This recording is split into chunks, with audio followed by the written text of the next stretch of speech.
ठीक है, देखो इधर पहला मैं फिर बार बार बता रहा हूँ। देखो, एक जो जिनके गलतियाँ हो रही है उसका रीज़न मैं फिर बार बार बता रहा हूँ। एक तो पैसे थोड़ा बहुत हल्का फुल्का पैसे पढ़ने की आदत डालो, पहली गलती ये कर रहे होंगे आप लोग। तो जैसे मैंने क्या बोलता है, स्टार्टिंग का देख लिया करो क्या थी। मैं एटलीस्ट जहाँ ये लाइन एंड होती है ना, हाल ही के वर्षों में भारत ने केवल खुद अपने अतीत की तुलना में बल्कि अन्य देशों की तुलना में भी तेज़ी से विकसित हुआ है, किंतु इनमें से किसी आत्मसंतोष की गुंजाइश नहीं हो सकती, क्योंकि भारतीय अर्थव्यवस्था के लिए इससे भी अधिक तीव्र विकास करना और इस समृद्धि के लाभों को अब तक जितना किया गया उसे कहीं अधिक व्यापक, उसे अधिक अधिक लोगों तक पहुँचाना संभव हुआ। ये कि स्टार्टिंग और एक लास्ट का पैराग्राफ पढ़ लिया करो।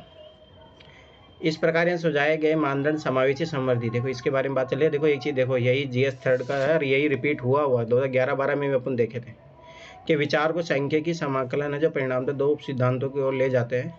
यह इच्छा करना कि अवसर रूप से भारत उस समृद्धि प्राप्त करने का प्रयास करे और हम इसे सुनिश्चित करने के लिए कार्य करें, समृद्धि से सबसे गरीब इससे लाभान्वित हो। ठीक है, तो मतलब मोटा मोटा एक वैसे भी आइडिया लग ही जाएगा। सुनो, अब एक चीज़ मैं फिर बता रहा हूँ। देखो, जिनके कम नंबर आ रहे हैं मैं लिख के दे रहा हूँ, गारंटी वो लोग क्या काम नहीं कर रहे। पहला काम मैंने क्या बोला था, 2011-12 जो पेपर हो चुके थे उनके आंसर जाके खोजना। मैं लिख के दे रहा हूँ, गारंटी जिनके कम नंबर आ रहे हैं वो नहीं कर रहे ये काम। कि मैं बोला था पढ़ के जाके इनको देखो और इनके आंसर खोजो।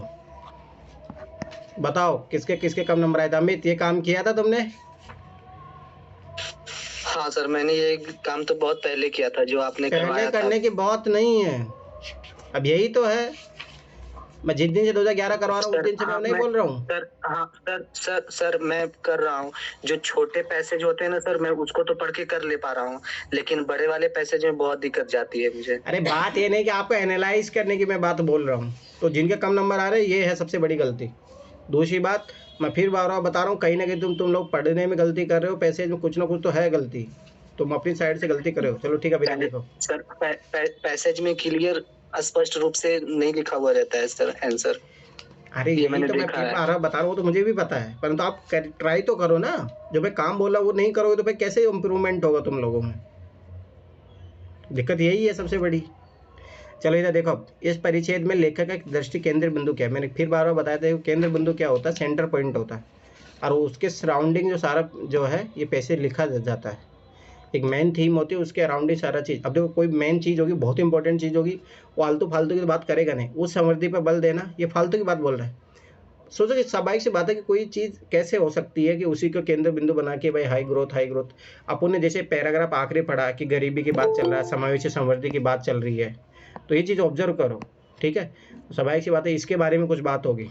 मैंने फिर बार बार बता रहा हूँ, जो मेंस का सिलेबस है, आपने, मैं फिर बता रहा हूँ, बहुत सारे लोगों ने ये भी काम नहीं किया होगा कि मेंस का सिलेबस मैंने पहले बोला था जाके उसको अच्छे से देखो।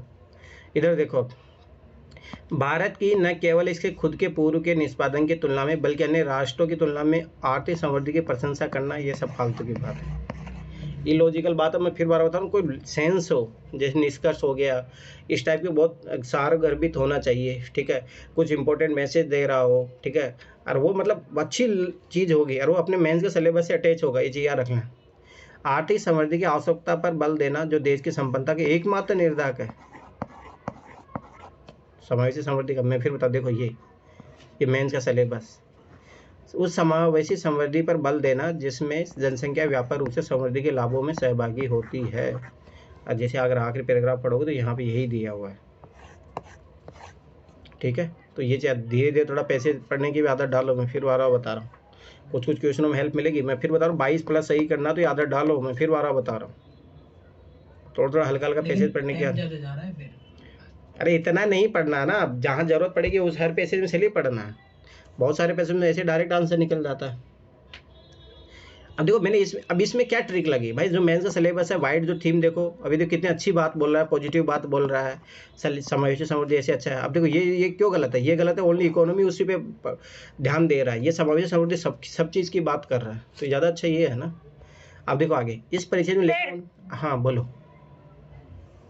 बोलो। जैसे कि ना पेजेस का एक नियम है कि जैसे जो समझ में आता है 4 ऑप्शन पढ़ लेता है, एक दो जो लगता है कि हम पहले काट सकते हैं अपना समझ से, उसको पहले काट देना चाहिए, उसके बाद एक दो ऑप्शन के लिए ही पढ़ना चाहिए पेजेस। हाँ वो तो वो मैं बोला था, हाँ टारगेटेड वे में पढ़ना चाहिए, ऐसे नहीं चारों को, तो वो तो सबसे बेस्ट अप्रोच ही है। ऐसे में तो 2-3 घंटे में भी नहीं होता है। हाँ वो तो हो गए, समझ में नहीं आ रहा हो जो अभी जो, अगर आप देखोगे ना, देखो 2000, मैं यही ट्रेंड समझा रहा हूँ।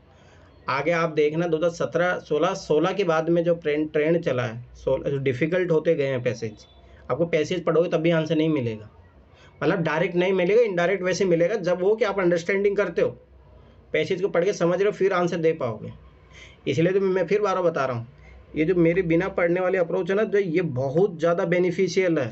सर 2020 के में जीएस भर रखा है आधा दोनों ने, तो अब जीएस के जिसके टॉपिक कमजोर होगा वो इसीलिए गलत हुए होंगे। और सर मैंने जो 2020 में एक क्वेश्चन किया था तो उसमें जीएस वाला पोर्शन सही था, जैसे कि फंडामेंटल वो है, फंडामेंटल राइट में जो वो है राज्य हस्तक्षेप कर सकता है धर्म के मामले में, तो वो उसका है सर, लेकिन उसमें उन्होंने गलत दे रखा था वो वाला। और देखेंगे, चलो कोई नहीं, ठीक है। तो मैं फिर बारह बता रहा हूँ, मंडे तक सब लोग करके रखोगे। 2015 का मैं उस दिन करवाऊंगा तो 2015 तक सब लोगों को कंप्लीट होने चाहिए। सैटरडे संडे है, देखो सैटरडे को आप लोग करके रखोगे 2019 और 18, और संडे को करके रखोगे 17 वाला और 16 वाला, और मंडे को करके रखना 15 वाला। फिर देखना जो गलतियाँ पकड़ में आएगी तुम लोगों के, ठीक है। अब इधर देखो, इस परिच्छेद में लेखक उन नीतियों का समर्थन करता है। अब देखो 27 बात है कि किन नीतियों का समर्थन करेगा, जो समावेशी समृद्धि को बढ़ावा दे, ऐसी नीतियों को बढ़ावा देगा।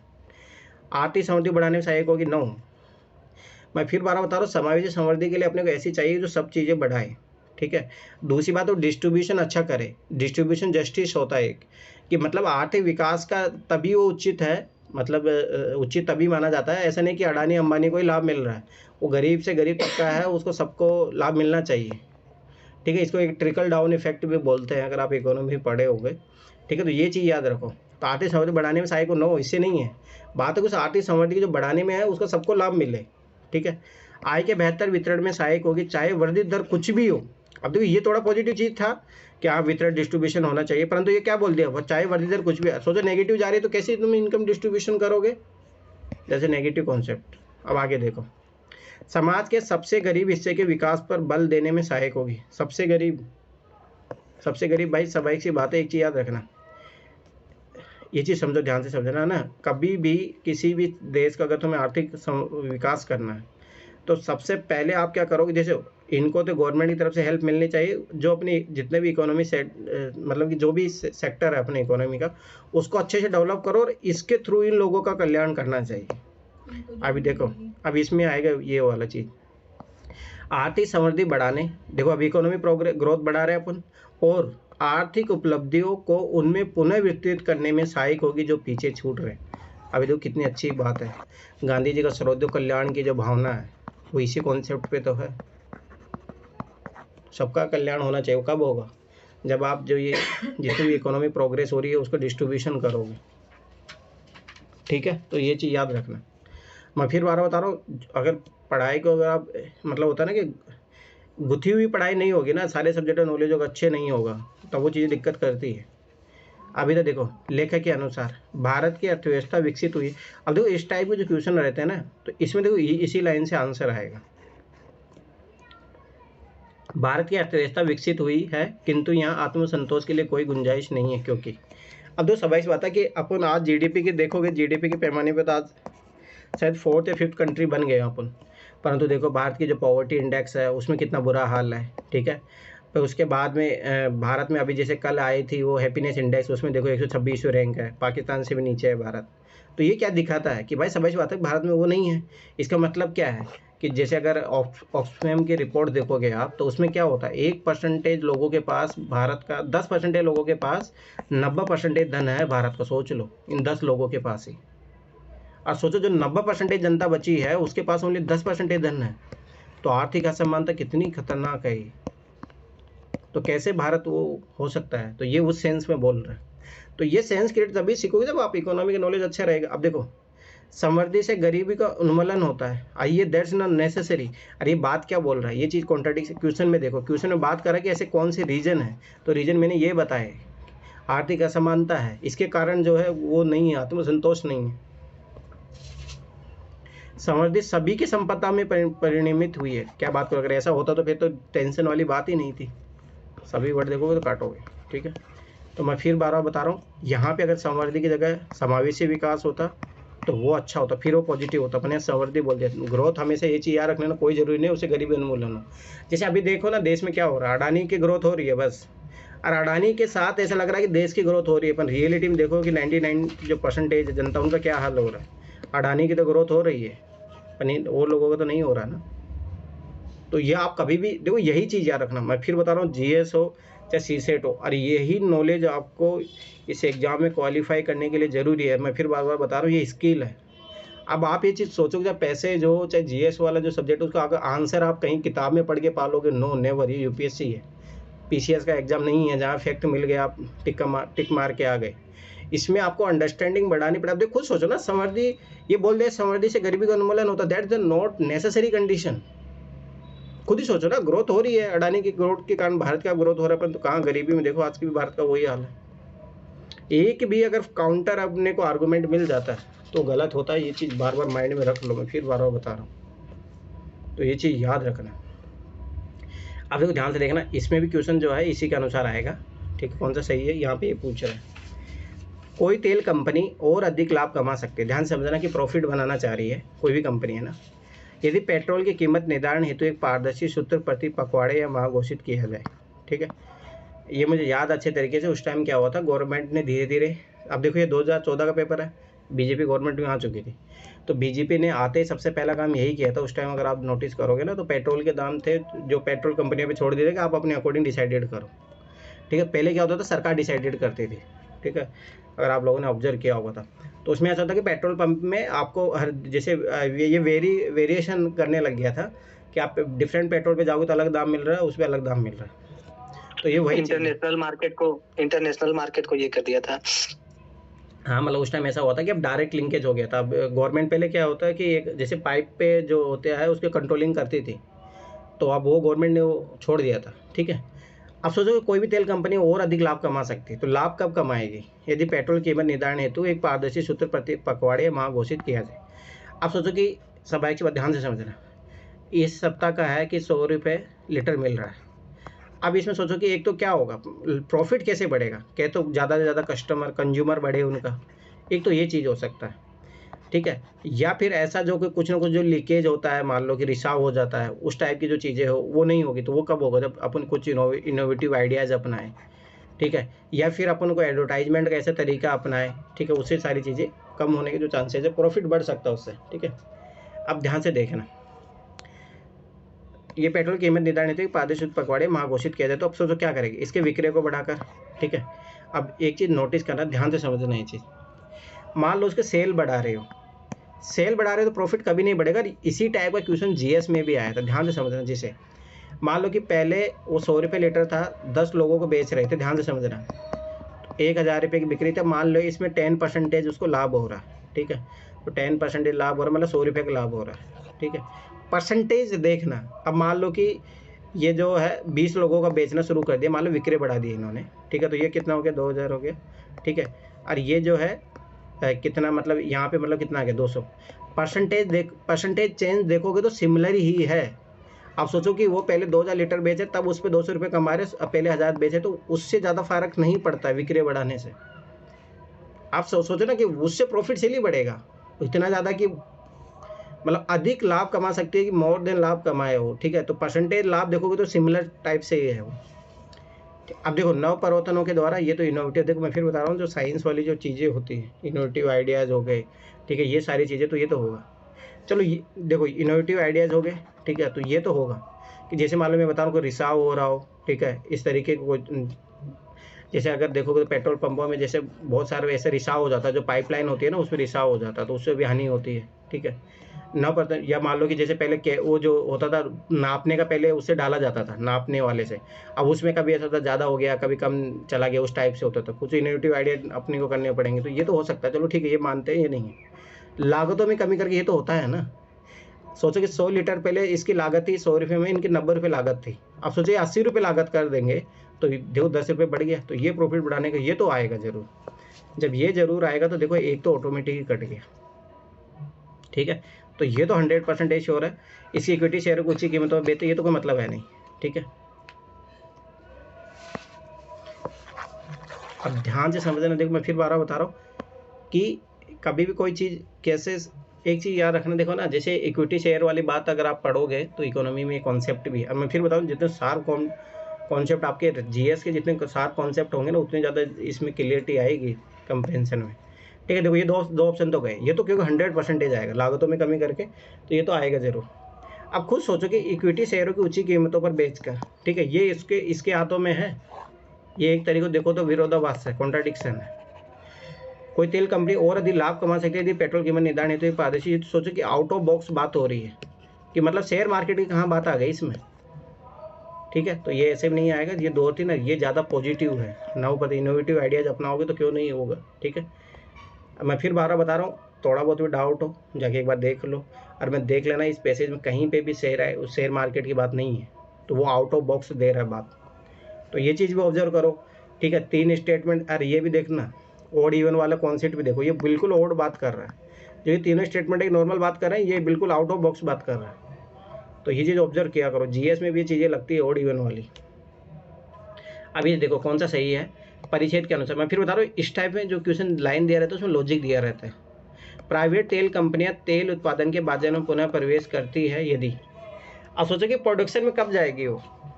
ठीक है, तो प्रोडक्शन में जाएगी, सब ऐसी बात है कि जब गवर्नमेंट जो है अपना बैरियर कम कर देगी। ठीक है, अब देखो कोई भी कंपनी जैसे मान लो प्रॉफिट बनाना चाहती है तो क्या जाएगा, वो जाएगी कि हम खुद से तेल, जैसे मान लो कि उनको कॉस्ट, जैसे मान लो कि यहाँ पे उनको मांग ही पड़ रही है 100 रुपये लीटर पड़ रहा है, जब पता लगा कि हम खुद से अगर प्रोडक्शन करते हैं तो ये अपने को 50 रुपये लीटर में मिल जाएगा, तो ये सोचो ये तो बढ़िया तरीका है ना उसका प्रॉफिट बढ़ाने का, तो वो तो जाएगी। तो कब जाएगी, जब मान लो कि सब इस बात है गवर्नमेंट की जो सिस्टम रहता है, क्लीनेस सिस्टम जो होता है कि हाँ अनुमति वाला सिस्टम बहुत ईजी हो। ठीक है, इस टाइप से जो अच्छी चीज़ें रहे। एक पारदर्शी नियम आधारित पेट्रोल का कीमत निर्धारण अस्तित्व में हो।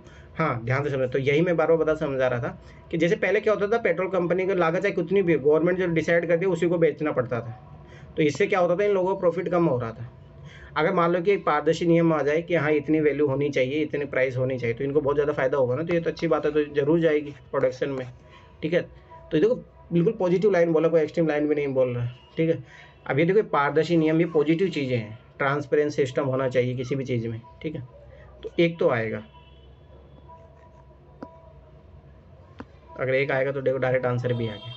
अगला देखो, तेल उत्पादन के बाजार में सरकार का कोई हस्तक्षेप ना हो, ये पॉजिटिव बात है, क्योंकि सरकार का जो हस्तक्षेप क्या करता है, लाल फीताशाही, ठीक है, रेड टेपिज्म, इन चीज़ों को बढ़ाता है। ठीक है, तो ये सही है भाई, तेल हस्तक्षेप ना होने तो क्या होता है, गवर्नमेंट जाके उन पे जैसे लाल फीताशाही होते हैं, पहले कंपनियां क्यों भाग जाती थी भारत में, यही तो सबसे बड़ा रीज़न था ये। ठीक है, अब एक चीज़ नोटिस करोगे, देखो यही एक आंसर है जिसमें एक स्टेटमेंट था, उसका आंसर आया है। तो मोस्टली आप देखोगे तो अभी जितने देख के आ रहे थे अपन, उसमें किसी का आंसर आया नहीं था। ठीक है, जो भी है, कभी कभी ऐसा होगा। सरकार द्वारा उपदान दिए जाते हो, एंटी ट्रस्ट विनियमों को हटा दिया गया हो। मैं फिर बार बता रहा हूँ, देखो जब भी कभी भी इस टाइप का जब रहे, देखो यूपीएससी ऐसा नहीं है ये 1 2 3 4 बना तो हो सकता था आंसर आ जाता, पर वो खुद ही ऑप्शन ऐसा बना है क्योंकि उनको भी पता है भाई एक चीज़ ये भी हो सकती है, तो ये चीज़ याद रखना। किसी क्वेश्चन में तो ऐसा ऑप्शन दे देते हैं बिल्कुल सामने रखा हुआ। हाँ, तो बस वो चीज़ याद रखना। अब देखो जैसे एंटी ट्रस्ट ने इसकी यहाँ पे बात करा, इसीलिए मैं बार बार बोला हूँ, एक बार जाके देखो इनको। जब एक बार उनकी पर्याप्त संख्या बाजार में आ जाए तो हम नियम आधारित कीमत निर्धारण को हटा सकते हैं और इसे वास्तविक रूप में बाजार पर छोड़ा जा सकता है, निश्चित रूप से सामान्य एंटी ट्रस्ट न्याय विरोधी विनियमों अन्य प्रतिष्ठित कानून का अधीन रहते हुए। विनियमों को हटा दिया जाए, नो गलत, ये तो गलत बात है, ये पैसे भी कटेगा। सरकार द्वारा उपदान दिया जाए, सरकार द्वारा उपदान दिए जाएंगे तो फिर सरकार का कंट्रोल हमेशा रहेगा, तो ये दो और तीन कॉन्ट्राडिक्शन है, दोनों में से एक ही चीज़ होगी, तो 2 और 3 तो कभी साथ में आएंगे भी नहीं। ठीक है, हाँ, अगर मान लो सब्सिडी दे रहे तो गवर्नमेंट तो कंट्रोल करेगी ना। ठीक है, तो ये चीज़ हमेशा याद रखना।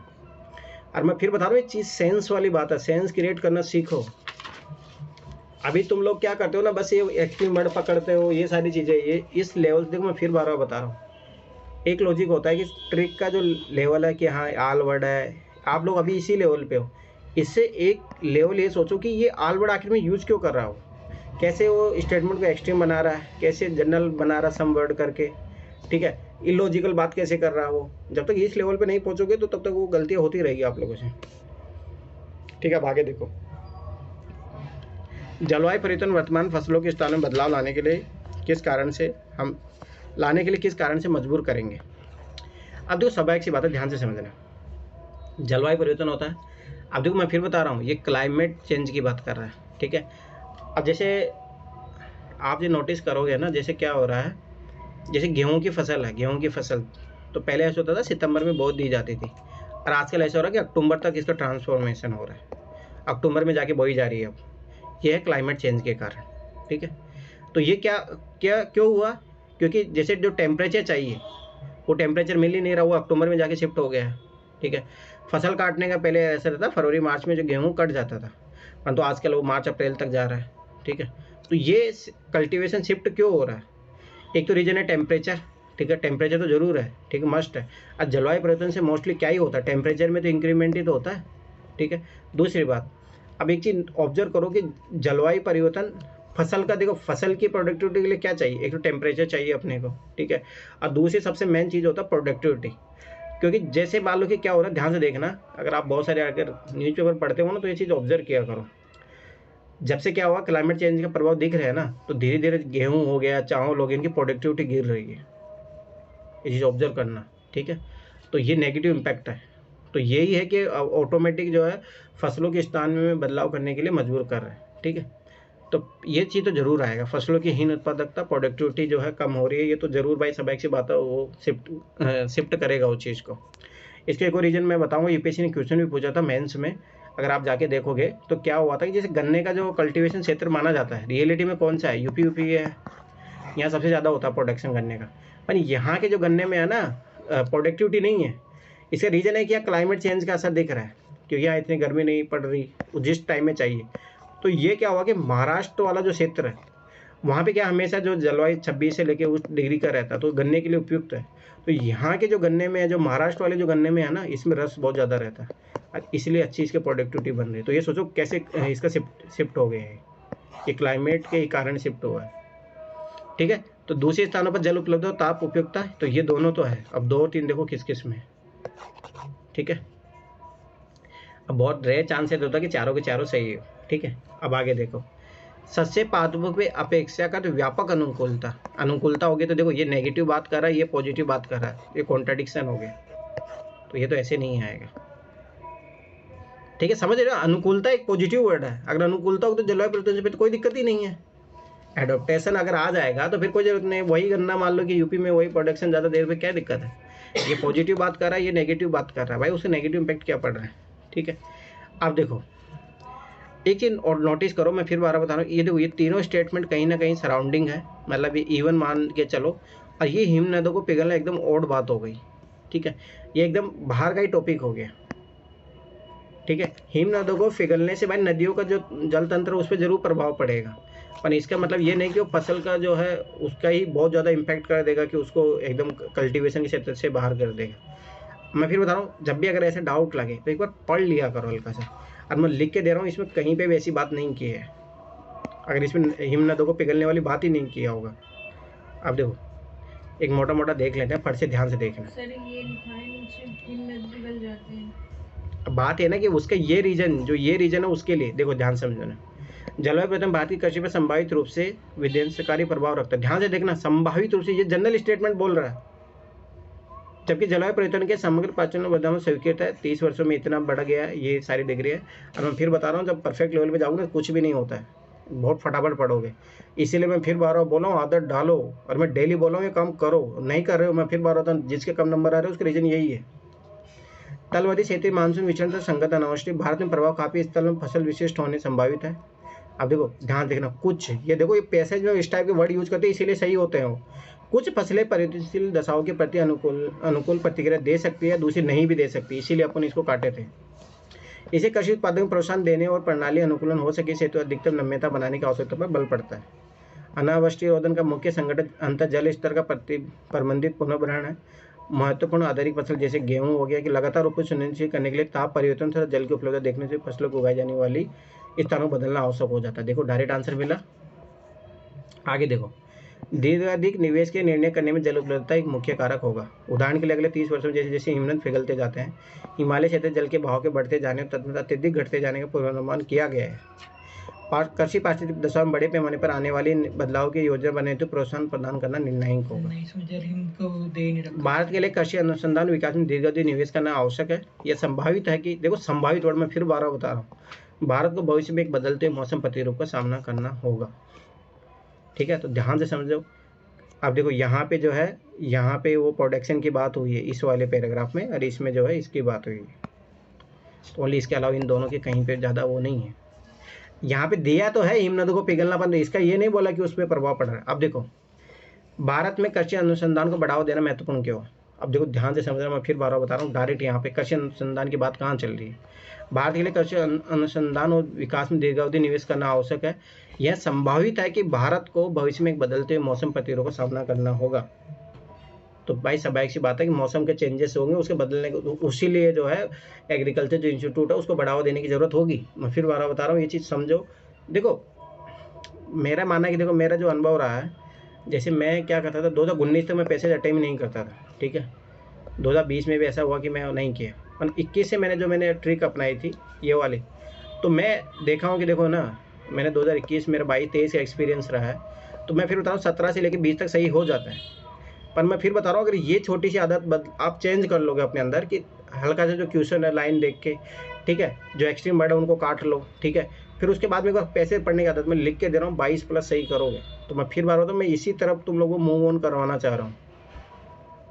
मैं फिर बार बता रहा हूँ कि पैसेज की जो लेवल है, और आप जिस तरीके से CSET जिस तरीके से डिफिकल्ट होता जा रहा है, तो उस सेंस में फिर बता रहा हूँ ये आदत डालो, और 40 से 45 मिनट में हो जाएगा, मैं इसकी गारंटी दे रहा हूँ आप लोगों को। जो मैं बिना पढ़े करता हूँ, मैं बता रहा हूँ एग्जाम में 20 मिनट से ज़्यादा नहीं टाइम लगता, 20 से 25 मिनट ही लगता है उस मेथड से। तो पर मैं फिर बता रहा हूँ, अगर 20 मिनट अगर अपने एक्स्ट्रा दे ले, अगर 5-6 क्वेश्चन सही हो जाए तो ज़्यादा बढ़िया है ना। तो ये चीज़ समझो, और इसीलिए बार बार बोल रहा हूँ आदत डालो, ठीक है। अब देखो ये चाहो तो मैं इस क्वेश्चन को ऐसे भी कर दूंगा, पर बात है कि नहीं, अगर डायरेक्ट पता लग रहा है कि यहाँ पे साफ लिखा हुआ आंसर, तो क्या ही दिक्कत है। अब देखो कृषि अनुसंधान को बढ़ावा देना क्यों महत्वपूर्ण, ध्यान से समझना। जैसे क्या हो रहा है, जैसे मैं ध्यान से समझना, जैसे गेहूं का मैं एग्जांपल दे रहा हूँ, इसमें भी गेहूं का एग्जांपल दिया था। देखो गेहूं में क्या होता है कि एक टेम्परेचर चाहिए होता है, जब इसको उगाते हैं तब एक टेम्परेचर चाहिए, कितना टेम्परेचर होना चाहिए, काटते वक्त इतना टेम्परेचर होना चाहिए, ठीक है। अब देखो इससे क्या हो रहा है कि अब क्लाइमेट चेंज हो रहा है, क्लाइमेट चेंज हो रहा है तो वो टेम्परेचर मिल नहीं रहा उगाने वक्त भी और काटने वक्त भी, तो इससे तो प्रोडक्टिविटी गिर रही है, ठीक है, टाइम शिफ्ट हो रहा है, ठीक है, पहले ही शिफ्ट हो रहा है इन चीज़ों का, तो ये नुकसान हो रहा है। तो एग्रीकल्चर इंस्टीट्यूट जो मैंने देखा, अगर आप ऑब्जर्व करो दैनिक जागरण में अगर पढ़ते हो ना, तो उसका आखिरी वाले चैप्टर में हमेशा ऐसे टाइप के नई नई चीज़ें आती रहती है। तो एग्रीकल्चर इंस्टीट्यूट जो होती है वो क्या करती है, इस बीज में आजकल बायोटेक्नोलॉजी इतना बहुत फास्ट लेवल पे काम कर रहा है, तो क्या है इसके जेनेटिक इंजीनियरिंग होती है, इसकी सहायता से इसमें चेंज कर देती है, इसके बीज में, गेहूं के बीज में।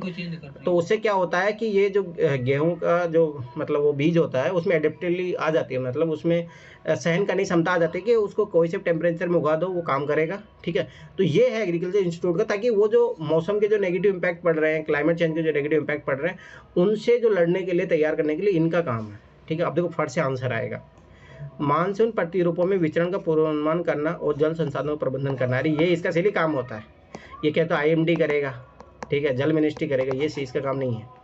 आर्थिक समृद्धि के लिए दीर्घावधि निवेश करना निर्णय, सोचो कृषि अनुसंधान की बात कर रहा है, फालतू की बातें कर रहा है, फिर RBI क्या करेगा, ठीक है। आगे देखो, अनावृष्टि दशाओं का पूर्वानुमान करना और अंतर जल स्तर पूर्वानुमान करना, मैं फिर बता रहा हूँ ये IMD का काम होता है।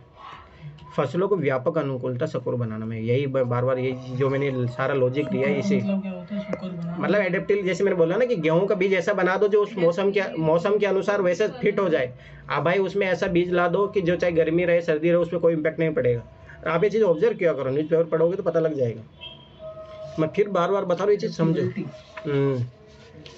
मतलब उस क्लाइमेट को, उस मौसम के अनुसार। और ये जो शुगर बनाने वाला बर्ड है ना सर, वो अधिकांश जगह सही ही होता है, अधिकांश का मैंने जब भी देखा है उसको सही किया, वो सही होता है, वो पॉजिटिव वर्ड है, पॉजिटिव वर्ड है। अब देखो ना, ये क्वेश्चन GS में आया हुआ है, ग्रीन हाउस गैस का उत्सर्जन GS में डायरेक्ट क्वेश्चन आया है, ठीक है। अब देखो कौन से ग्रीन हाउस गैस का उत्सर्जन कम करने में सहायक होंगे, आ रहा ना, जाके देखना, उसमें यही आया था। मैं फिर बता रहा हूँ, जो ये मीट ईटिंग करते हैं ना, मीट ईटिंग से हीट जनरेट होता है, और हीट जनरेट होता है तो इससे है ना कौन सी गैस निकलती है, CH4 मैथेन गैस निकलती है। तो मैथेन गैस से क्या होता है, ग्रीन हाउस गैस का ये सारी चीज़ों का होता है, ठीक है। तो फिर मैं बता रहा हूँ, यही GS का क्वेश्चन है, जाके देख लेना, यही क्वेश्चन आया था। अब देखो ग्रीन हाउस गैस का उत्सर्जन कम करने में सहायक होंगे तो पॉजिटिव बात पूछ रहा है, तो मास के उपभोग में कमी लाना, हाँ ये है, क्योंकि मास का जितना ज़्यादा कंजम्पशन करते हैं ना, उससे हीट जनरेट होता है, ठीक है। तो ग्लोबल वार्मिंग इन चीज़ों का कारण बनता है ये चीज़, तो कम करोगे तो सबाइश बात है फ़ायदा है, ठीक है। तो ये तो आएगा, ये आएगा तो ये गए काम से, ठीक है। अरे देखो, तीव्र आर्थिक उदारीकरण, लिबरलाइजेशन करने से, ग्रीन हाउस गैसों को उदारीकरण करने से क्या होगा?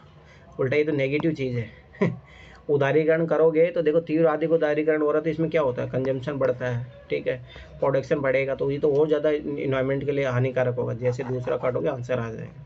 ये नेगेटिव है ना, ये पॉजिटिव पूछ रहा है अपने से। उपभोक्तावाद में कमी लाना, ये तो अच्छी बात है, पॉजिटिव बात है, क्योंकि जितना कंज्यूम हम कम करेंगे उतनी ज़्यादा गैसें का उत्सर्जन कम होगी। पशुधन की आधुनिक प्रबंधन प्रक्रिया अपनाना, छोड़ो।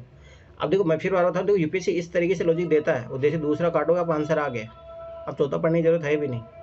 और ये चीज़ ऑब्जर्व करो, बहुत रेयर चांसेस होंगे चारों सही होंगे, एक आध जगह हुए हैं, वो जाके मैंने जो टेबल बनाई तो देखना, बहुत रेयर चांसेस है कि तीनों के तीनों सही हुए हैं। अच्छा, जब ये दो कटते तो आंसर आ ही जाता है, एक में तो कम पॉसिबिलिटी है तो दो में पूरी पॉसिबिलिटी हो जाती है। जैसे एक कटा और फिर सीधा चार। अब देखो, इसके तीनों के तीनों सही है, उसका रीजन देखना क्यों तीनों के तीनों सही है, और जहाँ तीनों सही होंगे ना वहाँ से पता लग जाएगा। अब देख, ध्यान से देख, पैटर्न चेंज हो रहा है ना इसमें। हम जीवाश्म ईंधनों पर अत्यधिक निर्भर क्यों बने हुए हैं? भाई समझ बता, अपन क्यों आज भी जैसे कोयला से अपन एनर्जी क्यों यूज कर रहे जा रहे हैं, आज अपन पेट्रोलियम क्यों यूज किए जा रहे हैं? अपर्याप्त प्रौद्योगिकी विकास, ये बात सही है भाई, टेक्नोलॉजी इस लेवल पे नहीं है। आज भी देखो ना, वो जो बैटरी है उसका अच्छे से अपन प्रोडक्शन नहीं कर पा रहे, आज भी डाउट रहता है कि पता नहीं रास्ते में बैटरी खत्म हो जाए तब क्या करेंगे। तो ये सही है, एकदम सही बात है, तो ये सही है। अनुसंधान विकास के लिए अपर्याप्त निधि है, ये बात तो सही है। फंडिंग की तो कमी है, जो डेवलपिंग कंट्रीज रहती है उसमें तो ये रहता ही है। अभी देखो, सभी जनरल स्टेटमेंट है, एकदम रियलिटी बता रहा है। ऊर्जा की वैकल्पिक स्रोतों का पर्याप्त उपलब्धता, ये बात है। पवन ऊर्जा भी इतना अच्छी नहीं है, सोलर एनर्जी भी इतना अच्छा नहीं है, तीनों के तीनों है, इसीलिए डी आंसर है। अब देखो, मतलब ये समझो, जहाँ तीनों सही हो आपको पता लग जाएगा, पर मोस्टली जहाँ पे डाउट में रहोगे, अब देखो इस टाइप के क्वेश्चन का कभी आंसर पूरा नहीं आएगा। जहाँ घटती है, फैक्चुअल बातें बोल रहा है, एक्सट्रीम वर्ड बोल रहा है, वहाँ ऑटोमेटिक कट जाता है, ठीक है। अब देखो, परिच्छेद के अनुसार ग्रीन हाउस गैसों में कमी लाना हमारे लिए किस तरह सहायक है? अभी देखो, पॉजिटिव बात बोल रहा है, पॉजिटिव का पॉजिटिव अपन आंसर खोजेंगे। इससे लोक स्वास्थ्य पर वेग घटता है, ठीक है, पॉजिटिव बात है, तो क्यों नहीं होगा? सबसे देखो, ग्रीन हाउस गैस जो बढ़ती है उससे क्या क्या होता है? ओजोन मतलब डिफ्लिकेशन का कारण बनता है, ओजोन की लेयर पड़ती है तो उससे कितनी सारी इन्वायरमेंट जो स्किन वाली डिजीज होती है, तो ये लोक स्वास्थ्य पर वेग घटता है, तो बहुत पॉजिटिव बात है, ठीक है। इससे पशुधन पर निर्भरता घटती है, इससे क्या मतलब है? इलॉजिकल बात बोला, पशुधन पर निर्भरता कैसे? क्या अपन क्या घी दूध नहीं खाएंगे अब ठीक है। देखो, मांसाहार खाना एक अलग बात होगी, अपन उसका कंजम्पशन तो अपन उस वे से तो करेंगे ना, दूध घी खाने से। अपन ऐसा नहीं कि अपन उसको मांसाहार के लिए यूज करेंगे। इससे ऊर्जा आवश्यकता है घटती है, ये बात तो सही है। अब ध्यान से देखना, जब से गर्मी बढ़ रही है, अब देखना गर्मी बढ़ेगी क्या होगा? एसी चलेगा, कूलर चलेगा, तो इससे क्या है? एनर्जी डिमांड बढ़ रही है, तो ऑटोमेटिक ये तो आएगा, ठीक है। ग्रीन हाउस गैसेज, क्यों? ग्रीन हाउस गैसेज जो है टेम्परेचर को बढ़ाती है, टेम्परेचर बढ़ाएगी तो एसी इनका यूज, तो अगर ये मान लो ये कम होगी तो समझ बात है, अपन एसी का इनका कम यूज करेंगे, तो ये तो सही है, ठीक है। तो मतलब फर्स्ट सही है, थर्ड सही है, ठीक है। अब देखो, इससे भूमंडलीय जलवायु परिवर्तन की दर घटती है, हाँ ये बात तो सही है, क्लाइमेट चेंज की दर भी तो प्रभावित होगी इससे, ठीक है। तो ये चीज़ मैं फिर बार बता रहा हूँ, ये चीज़ समझो। अब इस टाइप के क्वेश्चन में आप पता लगा लोगे। अब फिर भी अगर थोड़ा बहुत डाउट लगे तो एक बार जाके हल्का सा देखने की आदत डालो। मैं फिर बार बता रहा हूँ, ये बहुत अच्छा पैसेज, इनको पढ़ना। ये मैं फिर बता रहा हूँ, जीएस में रिपीट हुए, यहाँ से 2-3 क्वेश्चन डायरेक्ट। ये का क्वेश्चन है कि मांस के उपभोग से प्रकृति पे बोझ पड़ता है, जंगल पे बहुत बुरा प्रभाव पड़ता है। तो ये चीज क्वेश्चन आए हुए हैं, मैं फिर बार बता रहा हूँ। अब देखो, पूरा अपने पैसेज पढ़ा, एक 3-4 क्वेश्चन किए, किसके बारे में बात चल रही है? ग्रीन हाउस गैसों की बात में चल रही है। अब देखो, सार्वभौम संदेश में मैं फिर बता रहा हूँ, मैसेज चेतावनी देता होगा, सार गर्भित होगा, इस टाइप से। हम जीवाश्म ईंधनों पर अत्यधिक निर्भर बने हुए, तो जस्ट एक नॉर्मल मैसेज दे रहा है, तो बने हुए तो उसको क्या है, सॉल्यूशन कैसे लाओगे? बात वो है ना, मैसेज क्या देना चाह रहा है? हमें अनुसंधान और विकास में निवेश करना ही चाहिए। अरे पहले समस्या तो जानो क्या है, तब निवेश करोगे ना। लोग अपनी जीवन शैली बदलनी ही चाहिए, फालतू की बात बोल रहा है। ग्रीन हाउस गैसों में कमी लाना आवश्यक है, हाँ ये बात सही है यार। देखो ना, ग्रीन हाउस गैस की यहाँ पे भी बात किया हो, ठीक है, यहाँ पे एक बात कर रहा है, यहाँ पे एक बात कर रहा है, तो पता लग गया। और नहीं पता लगे तो मैं स्टार्टिंग में बता रहा हूँ, ध्यान से देखना। मैंने फिर बार बता रहा हूँ, पहली लाइन जरूर पढ़ा करो। ये परम आवश्यक ग्रीन हाउस गैसों को उत्सर्जन घटाए, और इस तरह हम आगे यहीं मिल गया डायरेक्ट आंसर। मैं फिर बार बता रहा हूँ, ये चीज़ याद रखना, ठीक है। तो डायरेक्ट आंसर मिल रहा है उसका। अब आगे देखो, देख रहे हो, इन्वायरमेंट, इकोलॉजी, इकोनॉमी, ये टॉपिक बहुत इंपॉर्टेंट है। 10-12 साल के पेपर ढंग से हाँ, सॉल्यूशन नहीं पढ़ रहे और क्या। जीएस में भी। तो इसलिए तो बोले पढ़ा करो। अभी तक ये बहुत अच्छा टॉपिक है। ये भी परिच्छेद के अनुसार ध्यान से देखना। पारितंत्र पर जलवायु परिवर्तन के प्रतिकूल प्रभाव स्वरूप, अभी नेगेटिव थीम है, नेगेटिव का अपन नेगेटिव देखेंगे, ध्यान से समझना। इकोसिस्टम पर कोई जलवायु परिवर्तन का प्रतिकूल, देखो ये वही वापिस से वही टॉपिक आ गया, ठीक है। इसके वनस्पति जात और प्राणी जात में से कुछ का स्थायी विलोपन हो सकता है। देखो वर्ड दे दिया, कुछ का, ये बात तो पॉसिबल है, आएगा 100%। स्वयं पारितंत्र का स्थायी विलोपन हो सकता है। अब ये एक्सट्रीम स्टेटमेंट हो गया, स्वयं पारितंत्र का ऑटोमेटिक हो जाएगा, और यहाँ देखो ऑटोमेटिक, ठीक है। इटसेल्फ कोई सेली चीज होता है, कोई बाहरी चीज होगी उसके बाद हो सकता है। और अब देखो यहाँ पे तुम लोग क्या गलती करोगे, सत्ता देखोगे दोनों मार के आओगे। यहाँ देखो ये कुछ के कारण सही हुआ है, नहीं तो ये भी गलत ज्यादा। मैं फिर बार बार ये चीज समझने का प्रयास किया करो, नहीं तो फिर गलती करोगे तुम लोग। अच्छा भाई, जैसे इसमें सत्ता भी और ये स्वयं भी है, कई बार स्वयं शब्द भी सही हो जाता है। नो, नहीं होता। कब होता है, क्या बात कर रहे हो? अरे कोई इकोसिस्टम खुद अपना स्थायी विलोपन कर लेता है क्या बात कर रहे हो आप? मैं फिर बार बता रहा हूँ, पूरे लाइन पढ़ा करो, उसका सेंस निकाला करो। आप खुद ही सोचो ना, कहीं के भी इकोलॉजी हो, जैसे मान लो कि हिमालय की जलवायु है, क्या अपने आप को विनाश खुद ही कर लेगी? नहीं, उल्टा अपने आप को है ना अच्छा बेहतर बनाती है। एक चीज याद रखना, जैसे जंगल होते हैं ना, उनको कोई जरूरत नहीं, सफाई ऑटोमेटिक कर लेते हैं अपने आप ही। भाई नेचर बहुत अच्छे तरीके से काम करता है, अगर उसमें ह्यूमन इंटरफेयर ना हो तो ये चीज याद रखना, ठीक है। अब आगे देखो, निम्नलिखित में से किस एक कथन का सबसे सटीक निहितार्थ यह है कि, अब ध्यान से समझना, समकालीन संरक्षण उपागम की ओर ध्यान अंतरित करने की आवश्यकता है। मतलब सब ऐसे होते हैं, प्रेजेंट टाइम में जो कंजर्वेशन के जो आइडियाज है उसको अपनाने की जरूरत है। तो क्यों जरूरत है? ताकि उसकी तरफ मूव ऑन क्यों हो रहे हैं। अब ध्यान से देखना, प्राकृतिक संसाधनों का दोहन हिमालय के पारितंत्र पर दबाव डालता है, इसलिए अपन उसकी तरफ जाना चाहिए, ठीक है, कोई बात नहीं। मैं फिर बता रहा हूँ, कभी भी ना इस टाइप से जब भी आए, कभी भी सिंगल टाइप से आंसर मार्क के मत भागना, तब तो चारों स्टेटमेंट नहीं पढ़ोगे। मैं फिर बार बता रहा हूँ ये चीज़। आगे देखो, जलवायु परिवर्तन के कारण वर्षण प्रतिदिन रूपों में बदलाव, अनावृष्टि की घटनाएं और जीवीय हस्तक्षेप होते हैं, ठीक है, कोई बात नहीं। आगे देखते हैं, समृद्ध जैव विविधता जिसमें विशेष क्षेत्रीय विविधता शामिल है, हिमालय क्षेत्र की एक जीव विविधता तप्तस्थल बनाता है, ठीक है, कोई बात नहीं। हिमालय के जैव भौगोलिक क्षेत्र को इस तरह समर्थ बनाना चाहिए कि वह अबाध रूप से जलवायु परिवर्तन के प्रति अनुकूल बनता रहे। अब देखो ये पॉजिटिव बात है।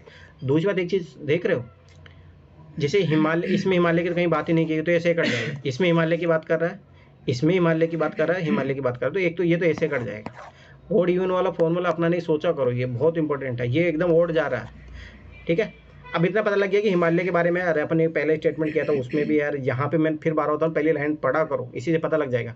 हिमालय का पारितंत्र भूवैज्ञानिक कारणों, जनसंख्या के बड़े बोझ, प्राकृतिक संसाधनों के दोहन और अन्य संबंधित चुनौतियों से जन दबाव के कारण सती के प्रति अत्यंत सुभेद है। यहीं पे बोल दिया, ठीक है, ये चीज याद रखना। अब देखो, कभी मैंने क्या बोला, जब भी इस टाइप की कोई लाइन आए तो उससे लाइन का जाके खोजा करो, ठीक है। अब यहाँ पे अगर आप देखोगे तो उसमें ये लाइन दिया होगा, तो उसके आगे पीछे 2-3 लाइन पढ़ोगे तो उससे आंसर आ जाता है, ठीक है। तो ये तो पता लग गया कि तो हिमालय के बारे में ही है। अब देखो आखिरी में फिर बार बता रहा हूँ कि इस टाइप की लाइन पढ़ लिया करो। देखो ये रहा, मैं बोल रहा था ना कि लाइन है, हमें समकालीन संरक्षण उपायों की ओर ध्यान अंतरित करना होगा, जिसमें संरक्षित क्षेत्र प्रणालियों के बीच दृश्य भूमि स्तर की अंतर संयोजकता का प्रतिमान शामिल है। यह संकल्पना जातीय आवास पर ध्यान केंद्रित करने की जगह जैव भौगोलिक प्रयास को विस्तारित करने पर समावेशी ध्यान संकेंद्रण करने का पक्ष समर्थन करती है, ताकि जलवायु परिवर्तन। डायरेक्ट आंसर मिला नहीं मिला, अब मैंने कैसे खोजा, मैं फिर बता रहा हूँ, ये चीज़ अपनाओ। ये भौगोलिक की बात कर रहा है, देखो डायरेक्ट आ गया आंसर, यहाँ पे साफ लिखा है। अरे मैं फिर 12 बता रहा हूँ, और मैंने क्या बोला, वो लाइन खोजो। अरे देखो ये सारी आगे बात, मैं फिर बार बता रहा हूँ, ये चीज़ पैसे सही करने हैं, कोई दिक्कत नहीं है, 5-10 मिनट अपन ज़्यादा दे लेंगे, अपन क्वेश्चन सही करने हैं। अब मैं फिर बताऊँ, जिनके गलतियाँ जा रही है, ये चीज़ अपनाओ।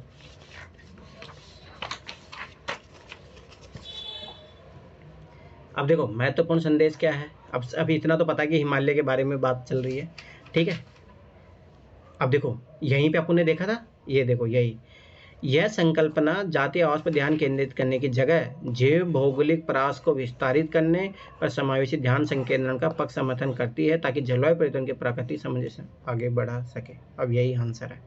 संरक्षण प्रयासों का बल कतिपय जातियों या आवासों के स्थान पर जैव भौगोलिक प्रयासों पर होना चाहिए। देखो एक ही पैराग्राफ से 2 आंसर आए, इसीलिए मैं बार बोल रहा था कि आप लोग खुद से पढ़ के एक बार पढ़ के जाके देखा करो। दूसरे तो डायरेक्ट लाइन लिख रहे हैं इसके ऊपर।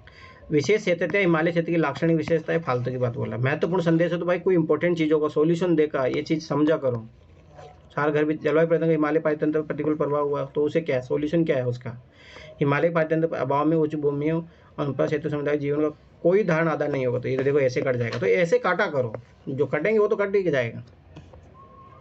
ठीक है, मैं फिर बता रहा हूँ, पूर्ण धारणाओं के विचार मत पढ़ा करो, इस डायरेक्ट वो ऑप्शन पढ़ो, समझ में आएगा। ठीक है, अब ध्यान से देखना कैसे कटेगा।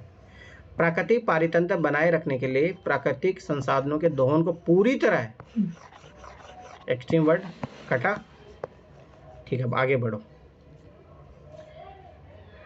विशेष क्षेत्रीय विविधता के सह से पारितंत्र का विलोपन होता है। अरे भाई ध्यान से समझना, इकोसिस्टम ध्यान से समझना, ये चीज इकोसिस्टम बहुत बड़ा एरिया का होता है। ठीक है, पहली बात ध्यान से समझना। अब यहाँ का कोई बायोडाइवर्सिटी खत्म हो गया तो इसका मतलब ये नहीं पारितंत्र का पूरा विलोपन हो गया, नो नेवर, ये इस क्षेत्र का हुआ है। अब ये नहीं कि पूरा ही खत्म हो जाएगा, ये तो क्या बात हो गई, तो यही बात हो गई। आपके पास मान लो कि 100 रुपये का सिक्का है जिसमें 10 रुपये खर्चा हो गया तो आपको 100 रुपये पूरा गायब हो गया। इलॉजिकल बात बोल रहा। पारितंत्र को न केवल मानव बौद्धिक बल्कि प्राकृतिक कारण भी प्रतिकूलता प्रभावित कर सकते। देखो कितनी अच्छी बात बोल रहा है, अरे एकदम है। मैं फिर बोल रहा हूँ, देखो आंसर अगर आप ये सेंस डेवलप करोगे तो दिया रहता है। अब आगे देखो, देखो एक चीज नोटिस करो, इकोनॉमी का आ रहा है, इन्वायरमेंट इकोलॉजी के आ रहे हैं।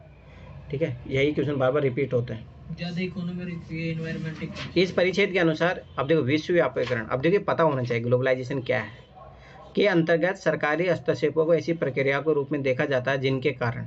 ठीक है, अब देखो मैं फिर बार बता रहा हूँ, जैसे ध्यान समझना, इसके ग्लोबलाइजेशन जब हुआ था ना भारत में, ध्यान से समझना, 1991 में उस दौर में अपनाया गया, तो उस टाइम क्या हो रहा था कि रेड टेपिज्म इस टाइप से बहुत ज़्यादा बढ़ रहा था, करप्शन बढ़ रहा था। ठीक है, तो यहाँ से बाहर से बहुत सारी कंपनियाँ बाहर निकल रही थी।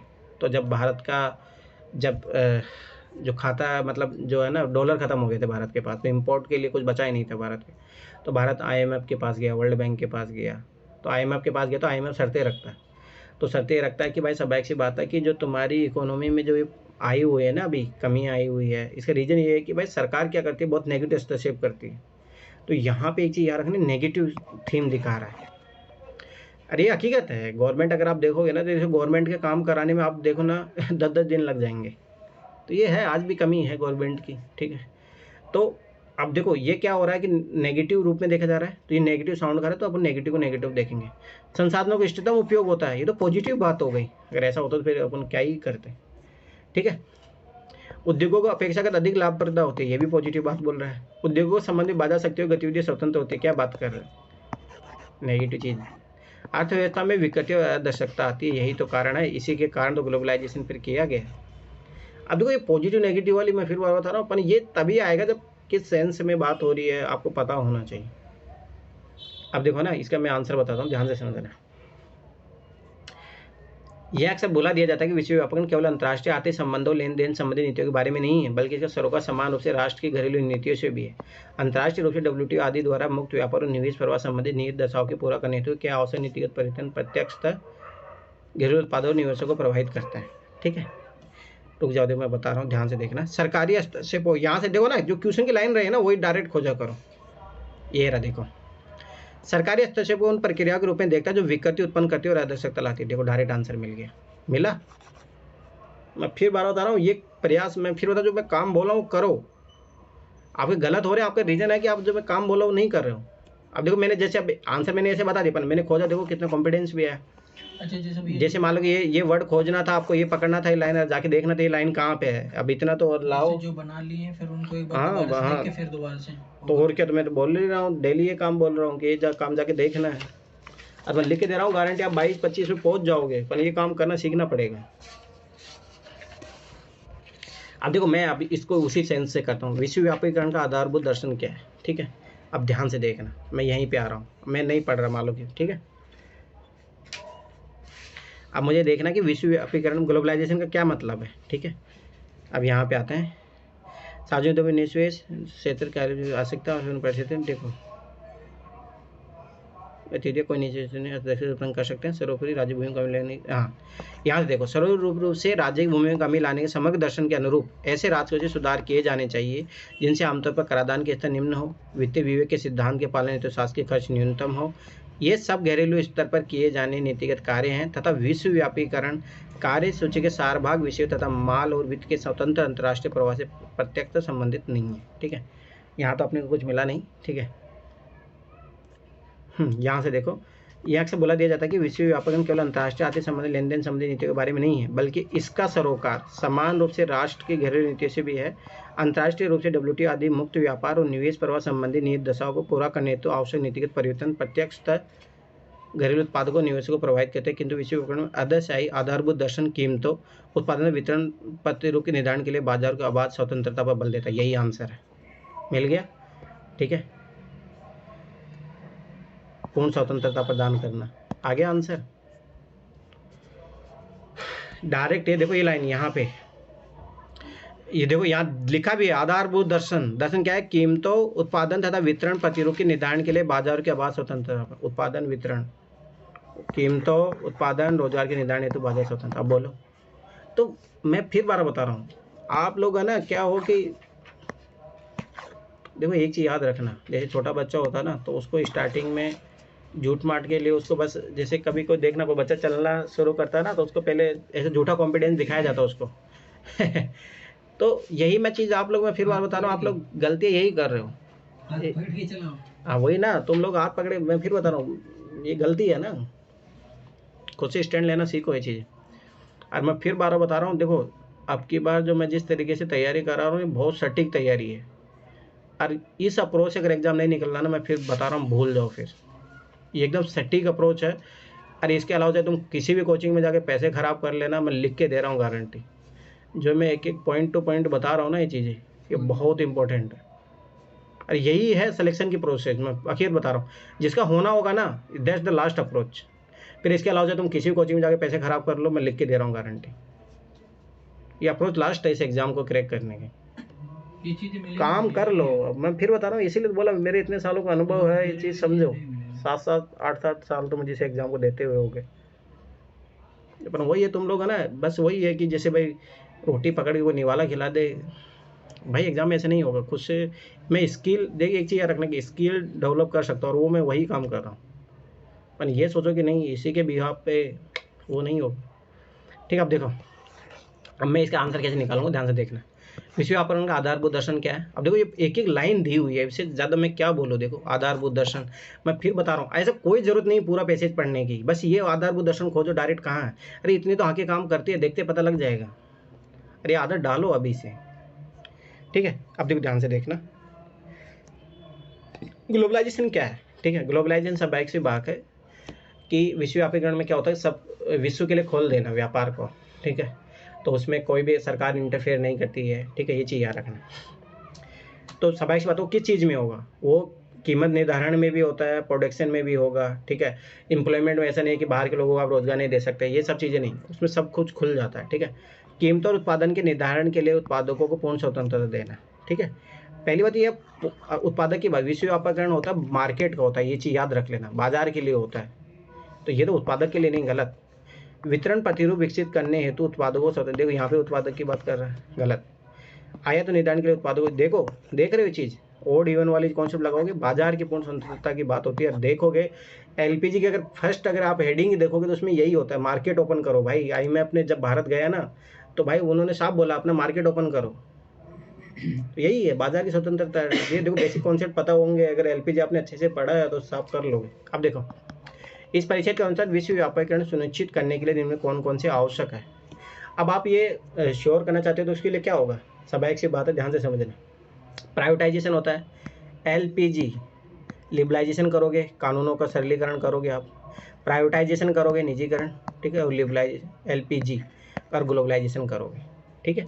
अब देखो कहाँ कहाँ पे निजीकरण की बात चल रही है, सार्वजनिक उद्यमों का निजीकरण करोगे, ठीक है, ये बात तो है ही, आएगा आंसर का पार्ट बनेगा, गया। ठीक है, और उसके बाद में देखो ये रहा निजीकरण, ये भी आएगा। शिक्षक स्वास्थ्य सेवा का निजीकरण, ठीक है।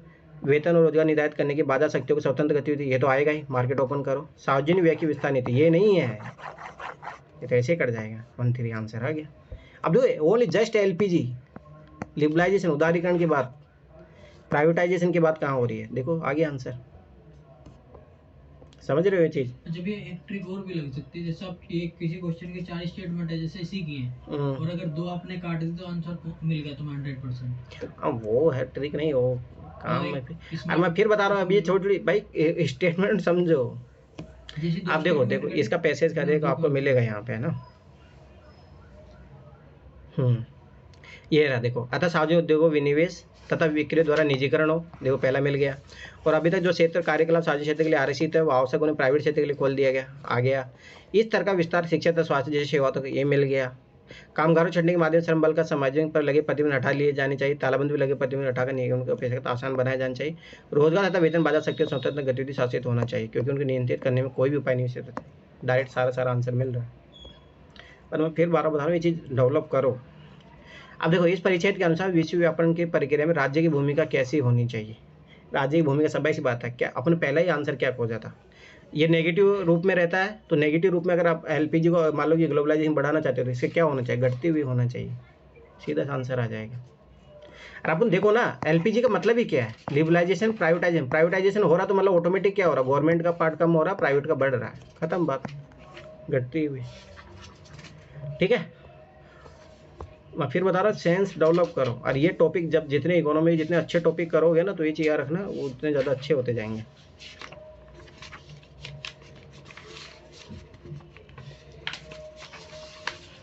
देखो ये इस टाइप के पैसेज आते हैं आजकल भी, ठीक है। तो ये पैसेज है, मैं फिर बताऊँ, ध्यान से समझना, इस टाइप में मिस मत करना। और ये आजकल यूपीएससी इसी टाइप के छोटे छोटे पैसे देते हैं और ये सबसे ज़्यादा हार्ड होते हैं, मैं फिर बार बता रहा हूँ, ध्यान से देखना। अतएव स्वतंत्रता कभी वास्तविक नहीं होती, ध्यान से समझना। अब इसमें ना मीनिंग समझनी पड़ती है। अतएव स्वतंत्रता कभी भी वास्तविक नहीं होती, ये बात ध्यान से समझना कि स्वतंत्रता होती है, फ्रीडम नाम की कोई चीज़ नहीं होती है। आप सोचोगे फ्रीडम में, कहीं ना कहीं आप पे लगाम रहेगा। जैसे आपको फंडामेंटल राइट तो मिल गया पर तो उसमें कुछ रिस्ट्रिक्शन है, तो ये क्या हो गया, आपको पूर्ण रूप से स्वतंत्रता तो नहीं है। भैया इसमें तो फ्रीडम की जगह ये कर दिया ना, लिबर्टी। तो बात वही है, वो मीनिंग ही बदल दें इंग्लिश में, वो तो होता, पर लिबर्टी और फ्रीडम एक ही चीज़ है, लिबर्टी और ज़्यादा चीज़ होती है। ठीक है, आगे देखो, जब तक सरकार से उसके द्वारा अधिकारों पर आक्रमण करने पर स्पष्टीकरण नहीं मांगा जाए। आप तो ध्यान से समझना, जैसे मान लो कि आपके फंडामेंटल राइट है और फंडामेंटल राइट को आप सरकार छीन रही है, तो आप जब तक उसको काउंटर नहीं करोगे तो आपका अधिकार कोई सुरक्षित नहीं रख सकता। तो इसमें किसकी बात चल रहा है कि जो फ्रीडम है, जैसे फंडामेंटल राइट है, उसमें कुछ रिस्ट्रिक्शन है, तो सरकार हमेशा किसका यूज करेगी, रिस्ट्रिक्शन का यूज करेगी, क्योंकि हम इस आधार पर आपके फंडामेंटल राइट रोक रहे हैं। ठीक है, तो जब तक आप उसको चैलेंज नहीं करोगे तब तक वो ऐसे करती रहेगी। तो इसमें क्या है, कॉन्ट्राडिक्शन दिखा रहा है। उपयुक्त खतरंग श्रेष्ठ उचित निम्न कौन सा है, अब ध्यान से देखना। इस बोध में कि न्यायालय में सरकार से स्पष्टीकरण मांगा जा सकता है, अरे नहीं, ऐसे न्यायालय कोई बात बोला है, इसमें कोई बात नहीं बोला। ठीक है, अब देखो ये चीज़ समझने की बात है, कहाँ न्यायालय की इसमें बात कर रहा है, अरे बस सख्ता दिया है तो मार दिया, नहीं। एक मानव को राजनीतिक इकाई के रूप में इस प्रकार पहचानने में कि वह अन्य नागरिकों से विशिष्ट हो जाए। कहीं पे बात किसकी चल रही है, यहाँ पे स्वतंत्रता की बात चल रही है और अधिकारों की बात चल रही है। ठीक है, ये चीज़ याद रखना है। इसे विकेंद्रीकृत समाज में जिसे मनुष्य मूलभूत आवश्यकता पूर्ति हो जाए, क्या फालतू बात है। इस समझ पे कि स्वतंत्रता और पाबंदियाँ परस्पर पूरक है। मैंने क्या ही बोला, फंडामेंटल राइट को मैंने क्यों एग्जाम्पल दिया। फंडामेंटल राइट क्या हो गया, आपकी स्वतंत्रता होगी, और जो रिस्ट्रिक्शन है तो ये क्या है, परस्पर एकदम पूरक है। फंडामेंटल राइट आपको देखो यही चीज़, अब यही चीज़ पहली लाइन में आ जाओ, अतः स्वतंत्रता कभी वास्तविक नहीं होती, यही तो बात बोल रहा है पूरे इस समझ में कि स्वतंत्रता जो पाबंदियाँ परस्पर पूरक है। आप फ्रीडम एंजॉय करने जाओगे तो आप पे कुछ रिस्ट्रिक्शन लगा दिए जाएंगे, भाई आप ये कर सकते हो पर ये नहीं कर सकते, तो समझ बताओ आपको फ्रीडम फिर कहाँ रहा। तो उसी की तो बात बोल रहा हूँ। और मैं फिर बता रहा हूँ, इस टाइप की छोटे छोटे जो पैसेज आजकल बहुत देता है यूपीएससी, और ये बहुत हार्ड होता है। इसमें जब तक अगर आप टॉपिक ही क्लियर नहीं होगा, फिर भी मैं एक चीज़ मैं फिर बारह बता रहा हूँ, इस टाइप की याद रखना कि जो वर्ड दिए हैं वो उनके वर्डों के अलावा कभी बाहर मत जाएगा और आंसर वही उसी से आएगा। 2023 में भी आए थे इस टाइप के पैसे छोड़। हाँ, वो उसी में लिखा, जो उसी के पीछे भागा करो। ऐसे नहीं कि अब जो न्यायालय की बात ही नहीं कर रहा है उधर, देखो ये कहाँ बात कर रहा है, देखो समाज की कहाँ बात कर रहा है, न्यायालय की बात नहीं कर रहा है, राजनीतिक इकाई की बात कहाँ कर रहा है वो। तो ये चीज़ याद रखना माइंड में हमेशा। अब की बार भी आया था, ज़्यादा दिमाग लगाओगे तो मरोगे, मैं फिर बता रहा हूँ पैसे में। अब देखो यहाँ पे आ जाओ। इस परिच्छेद के अनुसार मुक्त बाजार व्यवस्था के समर्थक किसमें विश्वास करते हैं? Open market economy. अब देखो ध्यान से देखना, ओपन मार्केट इकोनॉमी का ये रहता है कि भाई सरकार से इनको दूर रखा जाए। ओपन मार्केट में ऐसा होता है कि ध्यान से समझना, देखो एक होता है कि ओपन मार्केट ऑपरेशन में होता है कि जो ग्राहक है वो विवेकशील है और वो अपना भला फायदा कर सकता है और वो बार्गेनिंग करके अच्छे से चीज़ों खरीद सकता है। ठीक है, तो ओपन मार्केट ऑप्शन में ये होता है कि भाई सब कुछ चीज़ें, तो ओपन मार्केट ऑप्शन एक तरीके से मान के चलो कैपिटलिज्म।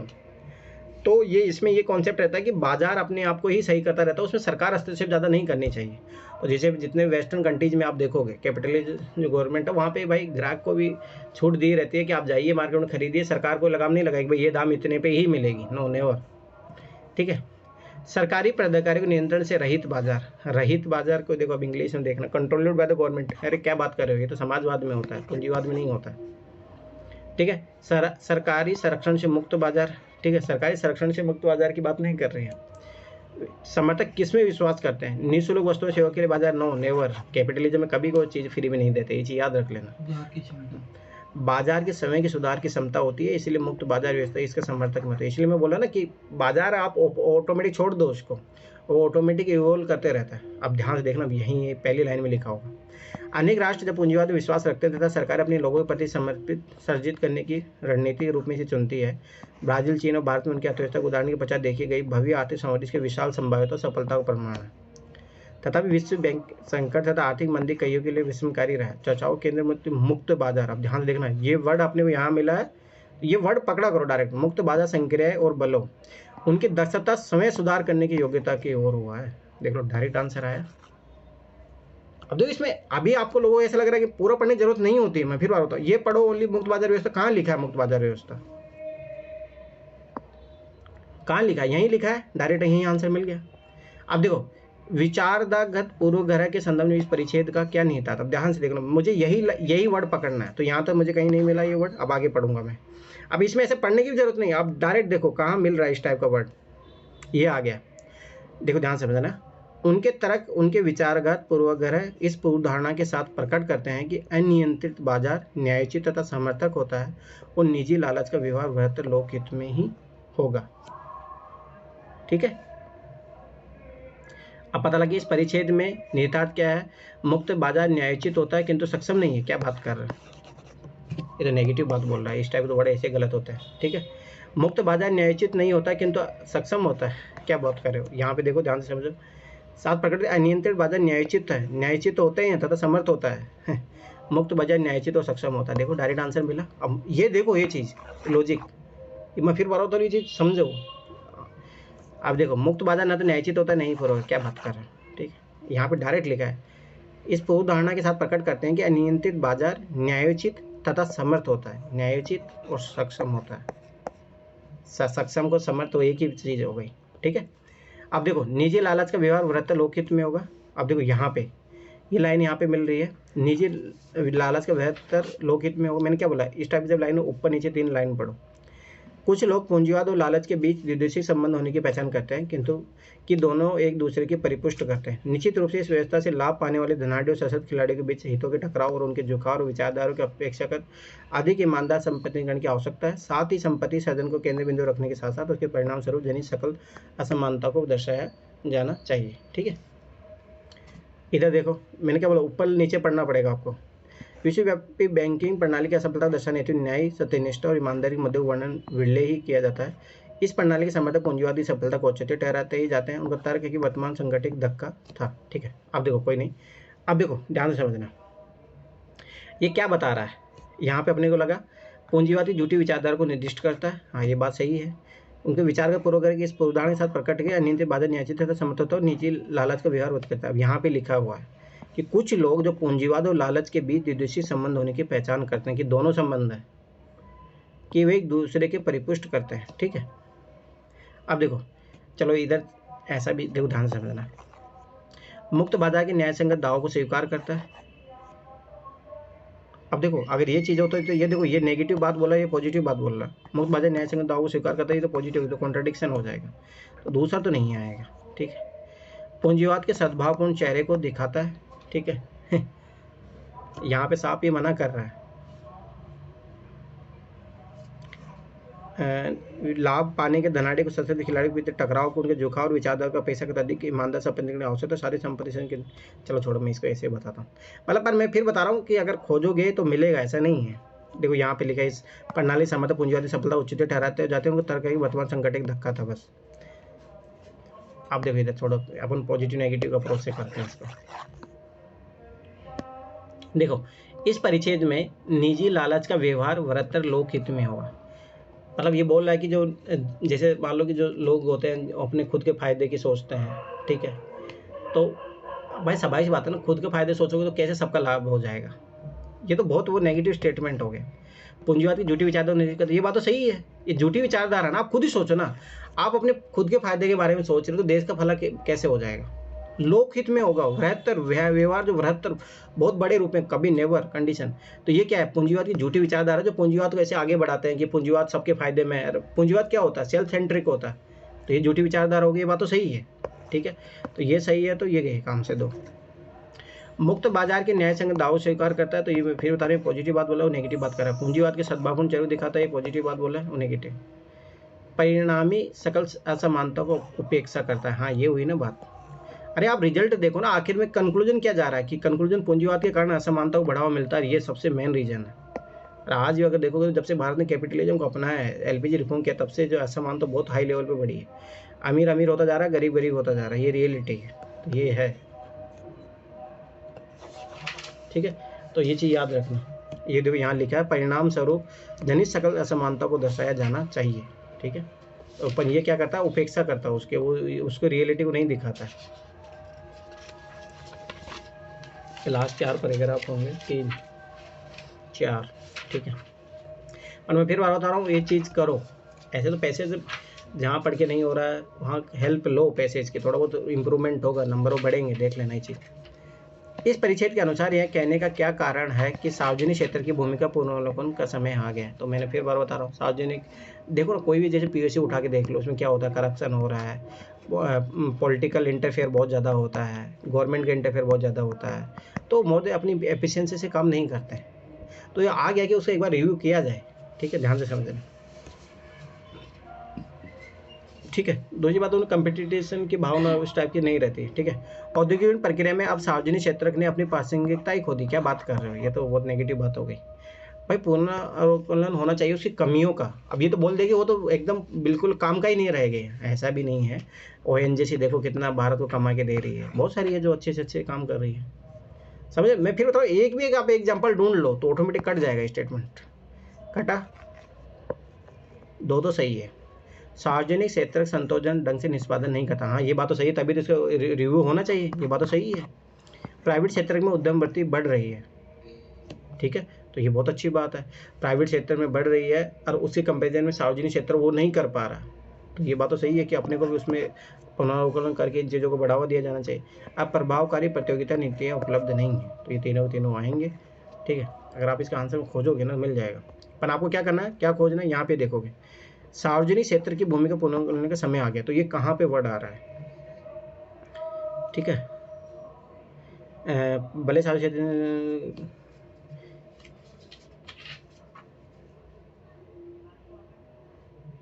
ये आ रहा है। ठीक है, अब यहाँ पे पूरा आपको आंसर मिल जाएगा, ध्यान से देखना। केंद्रीय सार्वजनिक क्षेत्र उपक्रमों के निव्वल लाभ उनकी कुल परिसंपत्ति मात्र 2.2% है, जो प्राइवेट निव्वल क्षेत्र की तुलना में कम है। पहला मिल गया। भले ही सार्वजनिक क्षेत्र के राज्य संचालित उद्यमपति ने भारत के उद्योगों में प्रेरित करने में महत्वपूर्ण भूमिका निभाई है, तथापि हमारी बढ़ती हुई विकास आवश्यकता है सार्वजनिक क्षेत्र उद्यमों के संतोषजनक अपेक्षाकृत न्यून निष्पादन का प्रोडक्टिविटी कम है। हमारे प्राइवेट क्षेत्र में आई परिपक्वता उद्यमवर्ती के प्रसार हेतु इस समय उपलब्ध कहीं अधिक व्यापक सामाजिक आधार और प्रतियोगिता नीति को लागू कर सकने के बढ़ते हुए सांस्थानिक सामर्थ्य सुझाते हैं कि सार्वजनिक क्षेत्र की भूमिका पूर्ण किया जाना चाहिए। ठीक है, तो सारे स्टेटमेंट मिल रहे हैं। उद्यमती बढ़ रही है, प्रभावी प्रतियोगिता नीति उपलब्ध है, संतोष ढंग से निष्पादन नहीं करता। ठीक है, तो मेरा क्या कि देखो ये थोड़ा अप्रोच डेवलप करो, जिनकी ज़्यादा गलत हो रहा है तो सही होंगे, कोई दिक्कत नहीं। आप 50 मिनट भी ले लो, कोई दिक्कत नहीं है। ये सोचो कि 22-25 सही हो जाएंगे। सीसेट निकालना, मैं फिर बार बता रहा हूँ। इस परिच्छेद के अनुसार ग्रामीण सड़कों को सार्वजनिक क्षेत्र के दायरे में ही होना चाहिए। क्यों? रीजन मैं फिर बार बता रहा हूँ। प्राइवेट सेक्टर क्या होता है, प्रॉफिट की तरफ देखता है। जहाँ प्रॉफिट नहीं होता वो छोड़ के भाग जाता है। इसका एग्जाम्पल लिख लो। दिल्ली में क्या होती, एक इसने अंबानी ने चलाई थी, रिलायंस वालों ने दिल्ली एयरपोर्ट के लिए, ठीक है। तो ऐसा हुआ कि उसमें प्रॉफिट नहीं आ रहा, तो छोड़ के भाग गए। तो गाँव में भाई कभी प्राइवेट सेक्टर को नहीं, अगर गाँव में देख लेना, कभी प्राइवेट सेक्टर कभी जाएगा ही नहीं। वहाँ प्रॉफिट नहीं है, तो भाई प्राइवेट सेक्टर ओनली प्रॉफिट के लिए काम करता है।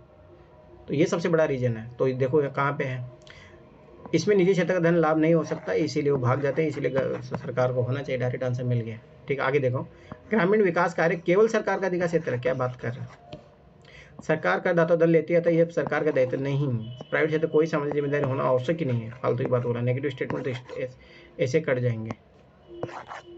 ठीक है, तो ये सही क्यों है, मैंने लॉजिक दे दी। इसमें निजी क्षेत्र का धन लाभ नहीं हो सकता, इसीलिए सरकार को वहाँ पे जाना चाहिए, क्योंकि प्राइवेट जाएगा नहीं तो गांव के लोगों को कौन देगा सुविधा, सड़क बनाने की नहीं है, सरकार देती है। ठीक है, सरकार का स्वयं विभाग संगठन किसे निर्देशित करता है। देखो ये डायरेक्ट दिया हुआ एरा। सरकार स्वयं विभाग संगठन कैसा होना चाहिए, इसे सारे समय स्थिर नहीं बने रहना चाहिए। ठीक है, विमानन उद्योग पूर्णतः प्राइवेट मामलों की तरह भली भांति कार्य करता है। दूसरी तरफ ग्रामीण सड़कों को जिनका छोटपुट यातायात पथ कर व्यवस्था का व्यवहार्य बना देता है, आदि तुलन पद पर होना चाहिए। देखो ध्यान से देखना, यदि ग्रामीण सड़कें सरकार स्वामित्व में न हो तो उनका अस्तित्व ही नहीं रहेगा। उसी तरह हमारे कस्बों और नगरों में लोक स्वास्थ्य पूंजी का सार्वजनिक क्षेत्र से आना जरूरी है। इसी प्रकार वनक्षेत्र के संरक्षण और संवर्धन की सार्वजनिक क्षेत्र की परिसंपत्ति नई प्राथमिकता के रूप में होनी चाहिए। ठीक है, अब ये देखो ध्यान से समझना, कंपोजिशन की बात कर रहा है स्वयं विभाग संगठन। देखो तो पोर्टफोलियो कंपोजिशन क्या होना चाहिए, पीपीपी मॉडल याद रखना। पीपीपी मॉडल पे काम करना चाहिए गवर्नमेंट को, मतलब पब्लिक, सरकार भी मिली रहे, ठीक है, प्राइवेट लोग भी काम करें तो वो उद्यम चलते हैं। इसीलिए आजकल रोडें जो है सभी इसी पे बन रही है। सार्वजनिक क्षेत्र की परिसंपत्ति गुणवत्ता, ठीक, उसके नहीं। तरल संपत्तियों में, परिसंपत्तियों में निवेश नहीं, विभिन्न औद्योगिक क्षेत्रों में सरकारी निवेश का मिश्रण होना चाहिए। अरे देखो ये संगठन कंपोजिशन बनता ही किस चीज़ से, मिक्सर से तो बनता है। तो पीपीपी मॉडल याद रखना ये। अब देखो ये इकोनॉमी अच्छे से पढ़ा हुआ जिसने मेंस का, तो ये चीज़ें पता होगी। अब देखो मैं फिर बार बता रहा हूँ एक चीज़। अब देखो आप लोग ट्रिक नहीं, बात है ना, देखो कुछ चीज़ें ऐसी होती है ना जिसका अगर आप मीनिंग समझोगे ना तो निकल जाती है। जैसे ध्यान से देखना, स्वयं विभाग संगठन एक चीज़ रखना, किसी भी चीज़ को दो चीज़ों को मिला के बनेगा। कहाँ पे इसमें बात चल रही है, कहीं पे वैसी बात नहीं चल रही। विभिन्न औद्योगिक क्षेत्रों में सरकारी निवेश का मिश्रण होना चाहिए, ओनली यही बात कर रहा है। ठीक है, तो ये चीज़ भी ऑब्जर्व करोगे तो मिल जाएगा। मिक्स कंपोजिशन किसी भी चीज़ याद रखना, दो चीज़ों मिक्स होता है, तो ये पीपीपी मॉडल याद रखना है चीज़। ऐसे भी है ना, स्पेशल पढ़ोगे ना, वो दिया है उसने।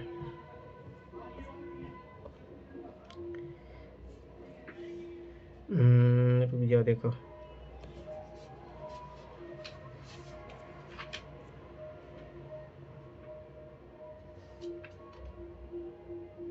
अब देखो ना, ये अगला क्वेश्चन है। सरकार को खेल पंच पैर की तरह होना चाहिए, प्राइवेट क्षेत्र खिलाड़ियों की तरह होना चाहिए, सबसे अच्छी तरह कार्य करता है। इनमें से अनेक उद्योगों में सरकारी स्वामित्व विरासत है, जहाँ उत्पादकता की प्रवृत्ति अपेक्षा कम रहने की ओर है। दिवालेपन की भय मौजूद नहीं है, उत्पादकता से धन की मांग का जोखिम हमेशा बना हुआ है। इसमें सरकार के स्वामी होने, नियामक होने के बीच एक हितद्वंद बना रहता है। यदि सरकारी कंपनी कार्यरत न हो तो प्रतियोगिता नीति की रचना और कार्यान्वयन भी सशक्त और निष्पक्ष होगा। ठीक है, तो यही आंसर उसका है। लेकर सरकार को खेल पंच एम्पायर की तरह और प्राइवेट क्षेत्र खिलाड़ी की तरह होना पसंद क्यों। ध्यान समझना इसका। मैं अगर आप क्रिकेट या कोई भी है, जैसे क्रिकेट में क्या होता है, एम्पायर का क्या काम होता है, वो डिसीजन देता है, ट्रांसपेरेंट मैनर में चीज़ें चले उसके लिए ध्यान रखना है, बस यही चीज़ है। सरकार प्राइवेट क्षेत्र के निष्पक्ष कार्य के लिए मानदंड विहित करे, बस। इंग्लिश में पढ़ोगे तो government prescribe the norms for a fair and play by the private sector, यही एम्पायर की भूमिका होती है। नीति रचना के लिए सरकार की अंतिम सत्ता है, तो नेगेटिव बात होगी। सरकार प्राइवेट क्षेत्र में कार्य करने वाले पर कोई नियंत्रण नहीं होता। देखो इस टाइप के वर्ड कटते हैं हमेशा, तो ये कट जाएगा फेयर एंड। मैं फिर बात, कितनी अच्छी लाइन भी है। और ऐसे भी थोड़ा बहुत देखो, थोड़ा ऑब्जर्व किया करो किसी चीज़ों को, एम्पायर की। जैसे अब ये है ना, ये चीज़ें इस टाइप की चीज़ें पूछेगा। अब देखो ये 63, देखो ये भी पैसे की है, 63 और 64। बसें कारों की अपेक्षा अधिक दुर्घटनाओं को कारण। अब देखो ना, ये आपकी देखो तो ये रीजनिंग का भी क्वेश्चन है, ठीक है। ये आपकी लॉजिकल पावर को बढ़ावा देती है, मतलब आप क्या डिसीजन लेते हो ना, ये डिसीजन मेकिंग वाला ये क्वेश्चन है, ठीक है, ध्यान से समझना। जो बसें जो होती है कारों की अपेक्षा अधिक दुर्घटनाओं का कारण है। जो बस जो होती है कारों से ज़्यादा एक्सीडेंट कर रही है, और ट्रक जो है बसों की अपेक्षा कम दुर्घटनाओं का कारण होते हैं। अब जो ट्रक के बारे में अपने को इन्फॉर्मेशन नहीं है, अब ये दिया है कि बस जो है अभी भी जो ट्रक है उससे ज़्यादा है, ठीक है। अब इनके बीच में अपन कोई रिलेशन नहीं निकाल सकते। ये रीजनिंग में अगर आप, ये रीजनिंग का क्वेश्चन है, मैं करवा देता हूँ, ध्यान से देखना क्या इसका निकाल सकते हैं। सड़कों पर ट्रकों की अपेक्षा बसें अधिक है, ये आप ऐसा कोई डाटा दिए अपने को, ऐसी कुछ बात बोल रहा है? नो। कार चालक बस चालकों की अपेक्षा अधिक सावधान है क्या बात कर रहे हैं? कार चालक और बस के ऐसा कुछ भी नहीं है भाई। एक्सीडेंट होने को और कुछ रीजन हो सकता है, यही है। देखो ना, मतलब ये मतलब इन चीज़ों से ये सिखाना चाहता है कि आप लोग जो बोल देते हैं ना अपन किसी भी चीज़ पे लेके, जैसे मान लो कि अभी कोई चीज़ आप अजम्पशन करो, किसी के बारे में बोलना हो तो वो तो इतना ख़राब है और आपके बारे में उसको कुछ भी पता नहीं है, तो ये यूपीएससी यही सिखाना चाहता है कि आप भाई कोई भी चीज़ बोलो तो लॉजिकल होना चाहिए। ट्रक चालक कार अथवा बस चालकों की अपेक्षा अधिक कुशल है, ऐसा कुछ भी नहीं है, और फिर इसमें कोई नहीं, क्योंकि जब तक आपको डाटा नहीं होंगे, रीजन नहीं पता होगा, तो वो जब तक नहीं बता सकते। पूर्वाग्रह के शिकार न बने। हाँ, वही चीज़, ये चीज़ याद रखना। देख ध्यान से समझना। अब अगला, राजनीतिक विकास में उपयुक्त अंदाज में क्या है। देखिए पॉलिटिकल डेवलपमेंट की बात चल रहा है, ठीक है। यदि राजनीतिक नेतृत्व बनने में असफल होता है, ये पाकिस्तान का एग्जाम्पल है, तो यहाँ पे क्या होता है, पॉलिटिकल लीडरशिप की जगह वहाँ पे जो आर्मी का लीडरशिप वो ज़्यादा रहता है, वही देश चलाता है, तो ये उसी के बारे में, तो उसी से डायरेक्ट आंसर आ जाएगा। देखना अब देखो, अगर आपकी अंडरस्टैंडिंग इतनी अच्छी है ना तो आप चीज़ें पकड़ लोगे। यदि राजनीतिक नेतृत्व बनने में असफल होता है तो विकासशील देशों में सेना द्वारा सत्ता हथियाने की संभावना होती है। इसके एग्जाम्पल देखो, पाकिस्तान हो गया, म्यांमार हो गया, ठीक है, तो ये चीज़ याद रखना। उग्र छात्र समूह अथवा श्रमिक लोग क्रांति उत्पन्न करने का प्रयास कर सकते हैं, किंतु वे सेना से प्रतिद्वंद्विता कभी नहीं कर सकते। ये चीज़ याद रखना, ये बहुत अच्छी बात है, ध्यान से देखना। जैसे मैं आखिर बता रहा हूँ, ध्यान से देखना। जैसे चाइना में हुआ था एक बार, क्या हुआ था कि अगर आप पढ़ोगे चाइना या रशिया की हिस्ट्री पढ़ोगे ना, तो चाइना में ऐसा होता है कि विद्रोह कर रहे थे, उन पर वो चला दिए थे, जो होते हैं ना ओलर होते हैं, मतलब सड़क बनाने का जो होता है वो चला दिए थे, लोगों पे चला दिए थे, सोच लो। हाँ, रोड रोलर जो होता है वो सोचो वो चला दिए थे। तो ये होता है फ़र्क। तो डेमोक्रेटिक, जैसे मान लो कि मोदी के खिलाफ कितने लोग कितनी बुराइयां करते हैं, खूब एक किसान धरना दे के चले गए, ठीक है, तो कभी ऐसा कुछ हुआ? पर अगर आपको पता है कि आर्मी खड़ी है तो कर पाओगे नहीं कर पाओगे। सेना का हस्तक्षेप शासन और राजनीति से हट जाना समाज के राजनीतिक विकास के स्तर से घनिष्ठ रूप से संबंधित है। ये बोला कि भाई सभा की बात है, सेना अपना काम करे, वो उसमें नहीं जाए, पॉलिटिकल में नहीं हस्तक्षेप करे, तो अच्छा चलेगा वो शासन। तो अपने को क्या, ये यहाँ से क्या बात पता चली, यहीं पे पता चला कि अगर जैसे पॉलिटिकल जो नेतृत्व अगर अच्छे से नहीं उभर पा रहा, वो असफल है, तो वहाँ पे जो सेना वो शून्य को भर लेती है, ठीक है। राजनीतिक नेतृत्व प्रभावकारी उपकरण ही नहीं है, क्या बात करें, तो बिल्कुल नेगेटिव स्टेटमेंट है। सेना राजनीति शून्य को भरती है, और ये बात सही है। जहाँ पे भी अगर देखो, ध्यान से समझना, और यही वाली बात आई थी कब, किस दौर की बात थी, मतलब इंडिया में वैसी सिचुएशन बनी थी उस टाइम। हाँ, म्यांमार में यही हो रहा है, ठीक है। विकास हेतु सेना का हस्तक्षेप असंभव भी है, क्या बात कर रहे हैं, ठीक है। देखो इसका एक और मैं एग्जांपल बताता हूँ, कब की बात है, जब नेहरू जी ख़त्म हुए, ठीक है, ध्यान समझना, उस टाइम दौर में है ना, नेहरू ख़त्म हुआ, तो उस टाइम सोचो कि नेहरू भाई, मोदी कुछ भी नहीं लगता उससे आगे। मोदी के तो में 10 साल, सोचो वो बंदा कितने सालों से राज कर रहा है, तो मतलब नेहरू के बहुत इंपॉर्टेंट पर्सनैलिटी थी उस टाइम। तो उसके बाद में ऐसा मतलब सोच भी नहीं पा रहे थे कि कौन बनेगा, तो लाल बहादुर शास्त्री की एक अच्छी इमेज थी, तो लाल बहादुर शास्त्री को बनाया गया। जैसे लाल बहादुर शास्त्री खत्म हुए, उसके बाद भाई देश में संकट आ गया था कि कौन अब संभालेगा। उस टाइम अगर इंदिरा गांधी अगर स्टेप नहीं लेती, ठीक है, तो उस टाइम ऐसा बोला जाता है कि देश मतलब कहीं पे भी जा सकता था। तो इंदिरा गांधी का उस टाइम आना, ठीक है, फिर उसके बाद में दौर वो आता है, तो उस टाइम भी बोला जाता है कि सेना कहीं हथियार न ले। उस टाइम भारत में भी ऐसी सिचुएशन बनी थी, ठीक है। उसके बाद में आता है, जैसे अगर आप इधर देखो 84 में जब मरी इंदिरा गांधी, तो उसके बाद में उसका बेटा राजीव गांधी संभाले, पर राजीव गांधी जैसे ही मरा, उस टाइम में देखो पॉलिटिकल इंस्टेबिलिटी कितनी रहती, ठीक है। तो ये चीज़ें सिचुएशन बनता है, अगर पॉलिटिकल लीडरशिप अगर वो डिस्क्वालीफाई हो जाए, ठीक है, कोई अच्छा सा लीडर नहीं है, ठीक है। जैसे अभी देखो ना, कांग्रेस में क्या रीजन हारने का, कोई लीडर ही नहीं अच्छा है, ये हकीकत बात है। मोदी को टक्कर देने वाला कोई है ही नहीं कांग्रेस में। कांग्रेस के जितने भी अपोजिशन पार्टी है उसमें कोई है ही नहीं। तो स्वाभाविक सी बात है कि जब ऐसी कंडीशन, जैसे मान लो आज रियलिटी बताऊँ, जैसे बीजेपी अगर जब से अगर नरेंद्र मोदी खत्म हो गया, तो देख लेना इसमें भी फिर बहुत सारी वो चलेगी, टकराव चलेंगे। 10 साल नहीं रुकेगी इस- अगर वही हो ना बीजेपी के, फिर वैसा ही हाल होगा। कांग्रेस से पहले खत्म हो जाएगी। तो वही हाल रहता है। तो सबाई सी बात है, जहाँ पे भी एक मैच्योर पॉलिटिकल जो है इन्वायरमेंट क्रिएट नहीं होता, तो वहाँ पे आर्मी देख लो, आप विश्व का एग्जाम्पल उठा देख लो, वहाँ पे आर्मी ने ही किया है। तो ये जैसे आप म्यांमार में भी देख सकते हो ये चीज़, ठीक है। तो ये सारे क्वेश्चन कंप्लीट हो गए, ठीक है। तो ये चीज़ याद रखना, मैं फिर बार बता रहा हूँ, कंप्रेंशन में धीरे धीरे, ठीक है, ये अप्रोच तो है ही, मैं फिर बार बता, ये तो है ही। अगर अभी आगे जाके देखोगे तो और ज़्यादा डिफिकल्ट होता जाएगा, आपको आंसर नहीं ढूंढ पाओगे, पर फिर भी कुछ कुछ हिंट मिलता है, ठीक है। तो मैं फिर बार बता रहा हूँ, जो मेरी टेक्निक है, साथ में थोड़ा सी रीडिंग हैबिट, ये दोनों डेवलप कर लो, 22+ सही करने लग जाओगे। पर ये दोनों करो, रीडिंग हैबिट भी डालो, ठीक है। किसी को डाउट है पूछना, पूछो। किसी को पूछना है? सब लोग छोड़ के भाग गए क्या, सो गए क्या सब लोग? नहीं चलो ठीक है, तो फिर है ना, तो सैटरडे कल मोनिका की क्लास होगा, ठीक है। तो कोई भी व्हाटएवर डाउट, सर, आप आज जो पूर्व अवधारणा को कैसे लेते हैं? मैं फिर बता रहा हूँ, पूर्ण धारणा को नहीं सोचना है। अगर वैसे सोचोगे तो फिर एक भी क्वेश्चन सही नहीं कर पाओगे।